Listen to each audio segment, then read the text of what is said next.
நீங்கள் டயபெட்டிக்கா? அப்போ இந்த வீடியோவை ஃபுல்லாக பாருங்கள். சுகர் இருக்கிறவங்களுக்கு அவங்க கண், கிட்னி, நரம்புகள் மற்றும் ஹார்ட் இதில் எல்லாம் பாதிப்பு இருக்குன்னு உங்களுக்கு தெரியும். ஆனால் சுகர் இருக்கிறவங்களுக்கு உங்கள் பல் மற்றும் உங்கள் ஈறுகளையும் பாதிக்கும்னு உங்களுக்கு தெரியுமா?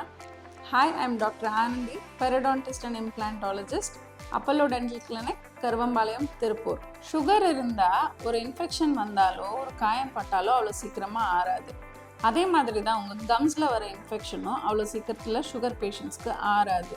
அந்த இன்ஃபெக்ஷன் கீழே பரவி அவங்க எலும்புகளையும் அஃபெக்ட் பண்ணி அந்த பல்லையே ஆட வச்சு விழுந்துடும். உங்கள் பல்லில் சொத்தை இருந்தால் அதில் பெயின் வரும். அதனால் உடனே உங்கள் டென்டிஸ்ட்டை போய் பார்த்து அதுக்கான ட்ரீட்மெண்ட்டை நீங்கள் செஞ்சுப்பீங்க.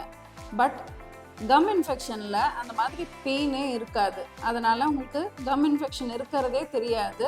கடைசியாக பல்ல ஆடும் பொழுது தான் உங்களுக்கு தெரியுமே. நீங்கள் போய் டென்டிஸ்ட்டை பார்க்குறதுக்குள்ளே பல்ல ஆடியே விழுந்துடும்.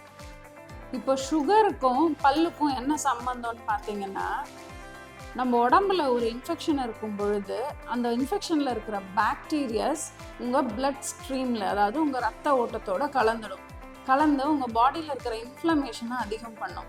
இன்ஃப்ளமேஷன் அதிகமாகும் பொழுது உங்கள் இன்சுலின் ப்ரொடக்ஷன் கம்மியாகும்.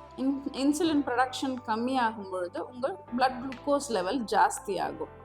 இதே நீங்கள் கம் இன்ஃபெக்ஷனுக்கு ட்ரீட்மெண்ட் பண்ணிக்கிட்டிங்கன்னா உங்களோட இன்ஃப்ளமேஷன் கம்மியாகும். இன்ஃப்ளமேஷன் கம்மியாகும் பொழுது இன்சுலின் ப்ரொடக்ஷன் அதிகமாகும். இன்சுலின் ப்ரொடக்ஷன் அதிகமாகும் பொழுது உங்கள் பிளட் குளுக்கோஸ் லெவல் கண்ட்ரோல்டாக இருக்கும். ஸோ டயபெட்டிஸ் இருக்கிறவங்க உங்கள் டென்டிஸ்ட்டை போய் பார்த்து ரெகுலர் செக்கப்பில் இருந்தீங்கன்னா உங்கள் டயபெட்டிஸ் லெவலையும் கண்ட்ரோல்டாக வச்சுக்கலாம், உங்கள் ஓரல் ஹெல்த்தையும் ஹெல்த்தியாக வச்சுக்கலாம்.